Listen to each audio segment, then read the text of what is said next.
Hey guys, it's Ferocious Llama, back here with another modern video, playing Red-Green Tron. This is kind of one of those decks that, it's not a fair deck, that's for sure, but it's kind of fun to play, because basically you play some lands, then you play big giant spells. And of course, Tron is the combination of Urza Mine, Power Plant, and Tower, that give you 7 mana when you have one of each in play. And then the Mine and Power Plants each tap for 2, of course, and then Tower taps for 3. We run 4 Grove of the Burn Willows that produce either red or green mana, because all the colored spells are red or green.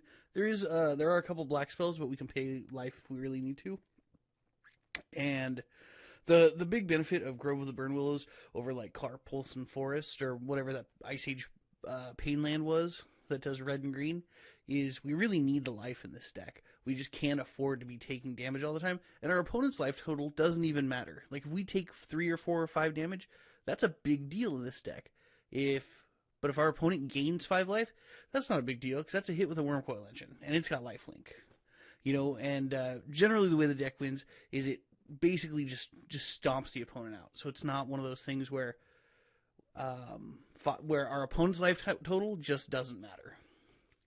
Then we have a Ghost Quarter for the opposing Tron decks. We have 1 Forest for if we have a Wormcoil Engine gets Path to Exiled, or if we get Ghost Quartered ourselves. So we've got that 1 basic. And then we have an Eye of Ugin, which is great for searching up any of our colorless creatures. And I'll go ahead and start with our colorless creatures. Well, first I'm going to start off with kind of what gets our lands together. We got 4 Expedition Maps and 4 Ancient Stirrings and 4 Sylvan Scryings. These should be over in this other column. And basically it's the Expedition Map, Sylvan Scrying, and Ancient Stirrings. And these need to be over here. Oh my gosh, I'm sorry guys. I should have done this beforehand. Basically what these cards do: Sylvan Scrying lets us search up a land, usually it's a Tron piece on turn 2. Expedition Map lets us search up another Tron piece, usually also on turn 2 if we draw 1. An Expedition Map, it does cost 1 more mana, but it does give us the advantage of only needing to pay colorless mana, and we can do it instant speed. So if, let's say after sideboard or something, we have Rending Volley in the sideboard or something, in the deck from sideboarding, what we can do is we can, hold up Rending Volley and then Expedition Map at end of turn or something. Ancient Stirring also. Ancient Stirrings, now this is probably one of the... It's not as good in some ways, but better in others. It doesn't just search us up a land like the other 2 cards do that I went over, Sylvan Scrying and Expedition Map, but it lets us look at the top 5 and pick any colorless card we want. So this is good at the beginning of the game when we don't have the lands we need, but this is also good towards the middle or end of the game when we're looking for a Wormcoil Engine, a Karn, or, some Eldrazi, something like that. And then we got 8 Sphere effects, named, of course, from the Chromatic Sphere from Mirrodin. We got 4 spheres, 4 stars, and they just correct for our mana because we have Pyroclasms and Fire Spouts. And then we also have 2 Dismembers. I think the most I've ever paid with these was 2 life, and I took a Pain from the Llanowar Waste. I've never actually cracked the spheres on these, because a lot of times what will happen is early in the game against a very aggressive deck, we'll need to crack these to get our lands in play, or to play Fire Spout or Pyroclasm.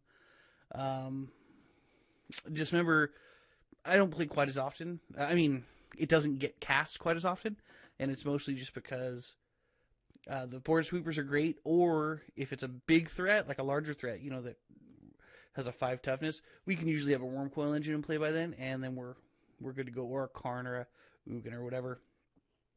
And then if we scroll to the right, there we go. If we scroll to the right, we have our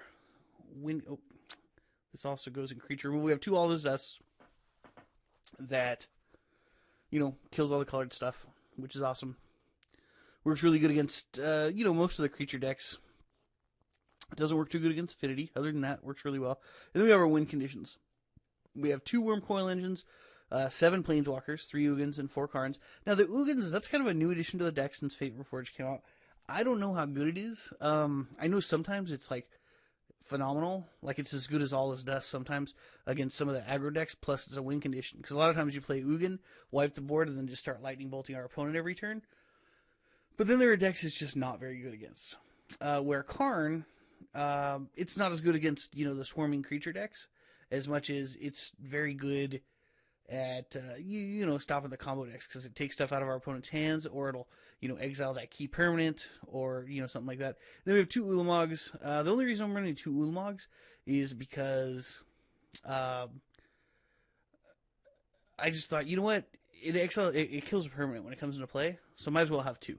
And, we're more likely to drive him to draw it. And the reason these are Ulamogs instead of Emeralds is he's 11 mana, and then if we get a hold of this, the Eye of Ugin, it's only 9 mana, which is totally reasonable for this deck.